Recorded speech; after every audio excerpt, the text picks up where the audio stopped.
आखिरकार वही हुआ जिसका अंदाजा पहले ही लगा लिया गया था। जी हां, आपको बता दें कि जहां एक तरफ वक्फ मामले पर सुनवाई के दौरान एक बार फिर सरकार को नोटिस जारी किया गया है, तो वहीं दूसरी तरफ खबर यह भी है कि सरकार ने महाभियोग प्रस्ताव लाने का मन बना लिया है, जिसे लेकर बवाल थमने का नाम नहीं ले रहा है। नमस्कार, आप देखना शुरू कर चुके हैं 4PM न्यूज नेटवर्क और मैं हूं आपके साथ प्रगति ठाकुर। एक बार फिर जहां एक तरफ वक्फ मामले को लेकर बवाल थमने का नाम नहीं ले रहा है, सरकार को एक बड़ा झटका लगता नजर आ रहा है, तो वहीं दूसरी तरफ सरकार ने जस्टिस के खिलाफ महाअभियोग प्रस्ताव लाने तक का ऐलान कर दिया है, जिसके बाद बवाल खड़ा हो गया है। तो फिलहाल कैसे एक बार फिर वक्फ मामले पर सरकार को एक बड़ा झटका लगा है, आपको एक एक करके बताएंगे, और क्यों सरकार ने जस्टिस के ही खिलाफ संसद में महाअभियोग प्रस्ताव लाने का ऐलान कर दिया है, उस पर भी आएंगे। लेकिन इन सबसे पहले आप ये खबर देखिए जागरण की खबर में साफ लिखा है, वक्फ एक्ट को लेकर सुप्रीम कोर्ट का केंद्र सरकार को नोटिस, अधिनियम 1995 को दी गई है चुनौती।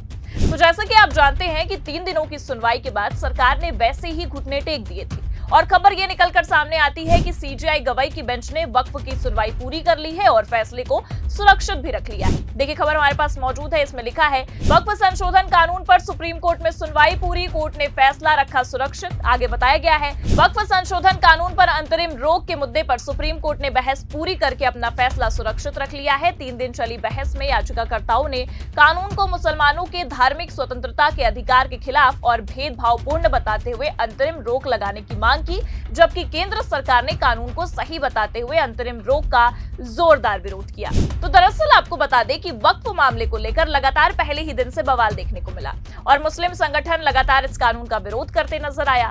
ऐसे में खबर यह है कि सीजेआई खन्ना की बेंच ने सुनवाई के दौरान वक्फ कानून को लेकर जो अंतरिम रोक लगाई थी, इस पर 20, 21 और 22 मई 3 दिनों तक सुनवाई चली। हालांकि आपको बता दें कि इस सुनवाई के दौरान काफी बवाल देखा गया। सरकार की ओर से पेश हुए वकील SG Tushar Mehta supreme court में वक्फ कानून के पक्ष में दलीलें पेश करने से नाकाम रहे, क्योंकि आपको बता दें कि इस दौरान बाकायदा सुनवाई के आखिरी दिन ही तुषार मेहता ने सुप्रीम कोर्ट से ये कह डाला कि अगर सुप्रीम कोर्ट चाहे तो इस कानून को रद्द कर सकता है।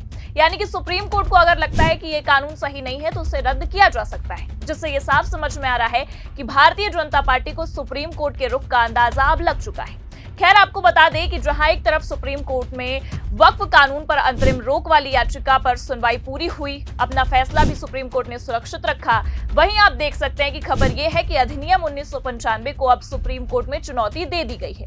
हालांकि खबर यह है कि सुप्रीम कोर्ट ने संशोधित वक्फ अधिनियम 1995 के कुछ प्रावधानों की संवैधानिक वैधता को चुनौती देने वाली याचिका पर केंद्र को नोटिस तक जारी कर दिया है। सीजेआई BR गवाई और जस्टिस ऑगस्टिन जॉर्ज मसीह की खंडपीठ ने यह नोटिस दिया है। पीठ निखिल उपाध्याय द्वारा 1995 अधिनियम को चुनौती देने वाली याचिका पर सुनवाई कर रही थी। हालांकि आपको बता दें कि खबर ये निकलकर सामने आती है कि एक तरफ जो वक्फ मामले पर सुनवाई के दौरान भले से सॉलिसिटर जनरल तुषार मेहता ने दलीलें पेश करते हुए ये कहा था कि अगर सुप्रीम कोर्ट को अब भी लगता है कि ये कानून सही नहीं है तो सुप्रीम कोर्ट इसे रद्द कर सकता है, तो वहीं आपको बता दें कि सीजेआई गवाई की बेंच ने एक तरफ तो अंतरिम रोक वाली याचिका पर सुनवाई पूरी की, फैसले को सुरक्षित रखा, वहीं दूसरी तरफ अधिनियम 1995 के तहत दायर याचिका पर सरकार को नोटिस थमा दिया, जिससे कहीं ना कहीं ये साफ समझ में आ रहा है कि सरकार को एक बड़ा झटका लगा है। लेकिन हैरानी की बात यह है कि जहां एक तरफ सीजेआई गवाई की बेंच अगले 4-5 दिनों के अंदर ही वक्फ मामले पर फैसला सुनाने वाली है, जिस तरह से खबरें निकलकर सामने आ रही हैं वो यही बताती हैं कि अगले 4-5 दिन में फैसला आ सकता है। वहीं दूसरी तरफ एक बार फिर सरकार ने सुप्रीम कोर्ट को घेरने का मन बना लिया है। जी हां, आपको बता दें कि वक्फ मामले को लेकर हो रही चर्चाओं के बीच एक और बड़ी खबर निकलकर हमारे सामने आई है कि सरकार मॉनसून सत्र में जस्टिस के खिलाफ महाभियोग प्रस्ताव लाने वाली है। सुनकर चौंकिए मत, ये बिल्कुल सच है, बाकायदा खबरें भी हमारे पास मौजूद है।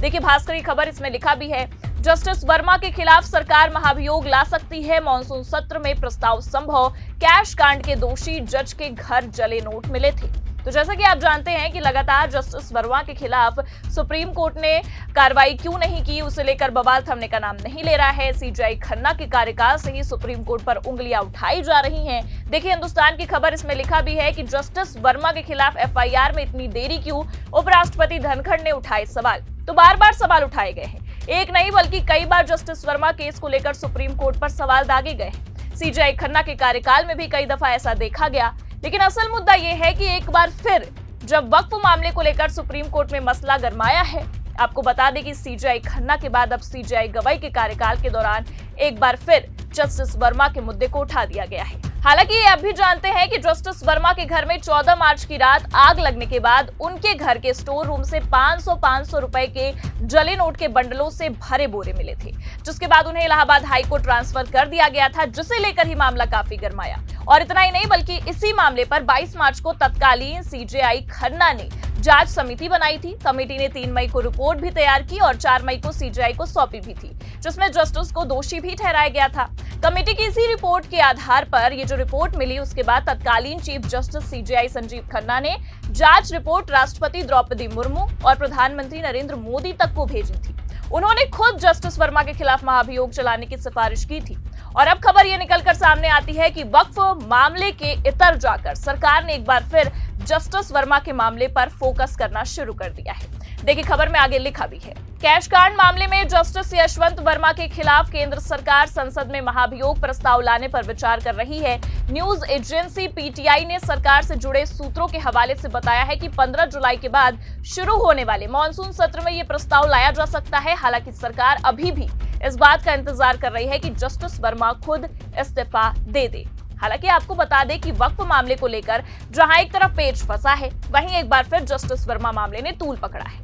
और सबसे बड़ी बात यह है कि मॉनसून सत्र में ही सरकार जस्टिस के खिलाफ महाभियोग ला सकती है, जो ये साफ जाहिर कर रहा है कि सीजेआई गवाई का ये कार्यकाल जहां एक तरफ सरकार के लिए तगड़ा हो सकता है, वहीं दूसरी तरफ खुद के जजों के लिए भी काफी कठोर है।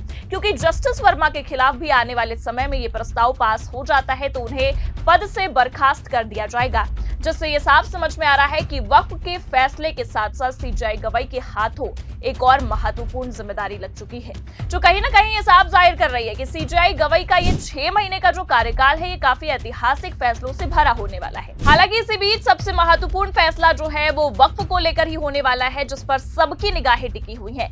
ऐसे में आपको क्या लगता है, क्या वक्फ मामले पर सीजेआई का एक्शन सरकार के महाभियोग प्रस्ताव से भी तगड़ा होगा? अपनी राय कमेंट करके जरूर बताएं। ये खबर आपको कैसी लगी, लाइक और शेयर जरूर करें। और अगर चैनल पर नए हैं तो सब्सक्राइब और ज्वाइन करना ना भूलें। देखते रहिए 4PM न्यूज नेटवर्क। नमस्कार।